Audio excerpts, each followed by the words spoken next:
Hey, it's me, MLB. Here is Pool Chapter 23, and this one is titled, Oh, What's This? Well, if the game is completed, then we'll lower you down, Yaoyorozu said to Aizawa, her arms shaking terribly from quirk exhaustion. He tilted his head to look at her and noticed how tired she was.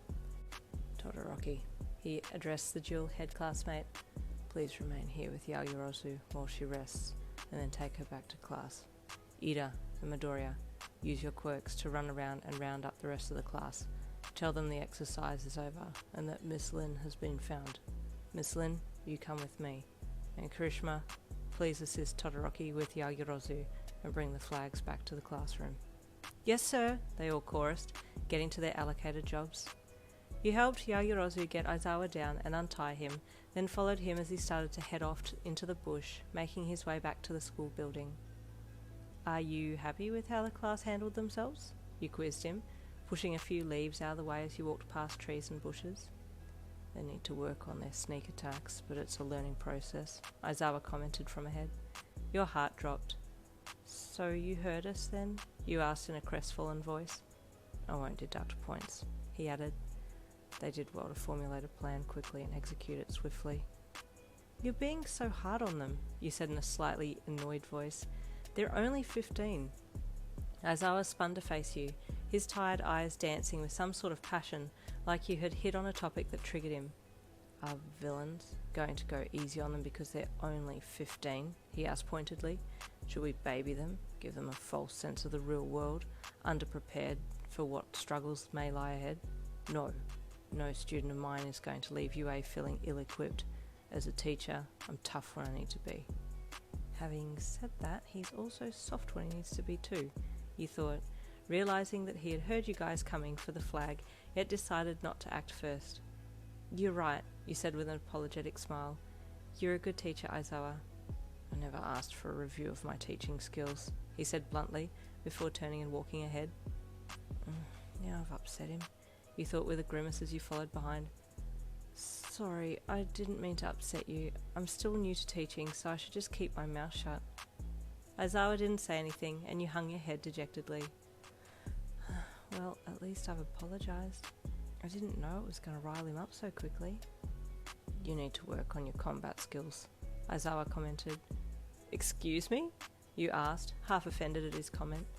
I think I'm good enough without being a hero. I'm just a teacher, remember? I don't need combat skills. You'll need them as my assistant. We run into villains a lot, strangely enough, he said, then paused. Stay back after class. I'll train you. You were about to refuse, but then realised you'd be getting some quality one-on-one time with him, so decided to go for it. Okay, fine, but if I beat you in hand-to-hand combat, then you owe me a coffee. If we make that the wager, then be prepared to buy me multiple coffees when I best you consecutively, he replied over his shoulder, a hint of cheekiness in his voice. You smirked. Well, at least he's not angry anymore. Well done, Aizawa. That was a smooth way to spend more time with her, he thought, giving himself a lopsided proud grin as he strolled on ahead. Once the class had assembled, Aizawa took to the front to discuss the outcomes of the training to see what the students had to say. Sir, I still feel like what you did was inexcusable, Yaoyorozu said, starting to get a little defiant about how he had kidnapped you. We were all genuinely concerned for Miss Lin's health and well-being. Every life matters, Aizawa replied calmly.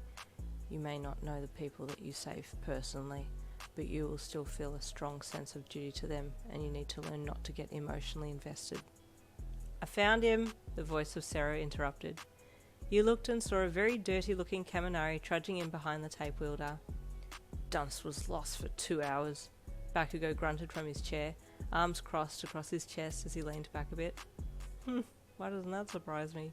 You chuckled internally, looking at Aizawa, who had activated his quirk in anger to get the two boys to sit down quickly. While this is true, Yaoyorozu continued her debate with Aizawa respectfully, ignoring the intrusion of the two classmates, I do believe that we are owed some kind of compensation. Yes, we are heroes in training, but the operative word here is training. We are not yet trained heroes, and thus we have not been prepared adequately to deal with such emotional stress. I do agree, Ida added, standing up next to his desk and nodding at Yaoyorozu. Aizawa sighed. And what do you expect me to do? A night away at a bathhouse, Hagakure said quickly, jumping up out of her chair. I don't think the school budget allows. Well, we can use my family one, Yaoyorozu bubbled, cutting in excitedly and making a few of the poorest students sweat drop. Aizawa remained still-faced as he thought about it. I'll need to discuss this with Miss Lin, he stated professionally. Yaoyorozu broke out into a wide smile and looked at you. Aizawa looked at you also, but you didn't show any emotion until he had looked away, and then you gave Yaoyorozu a sly wink. Aizawa, you said, clearing your throat and standing up, if we could discuss this outside. He nodded and the two of you left the room momentarily to discuss Yaoyorozu's suggestion. Well, I, for one, think it's a great idea, you whispered.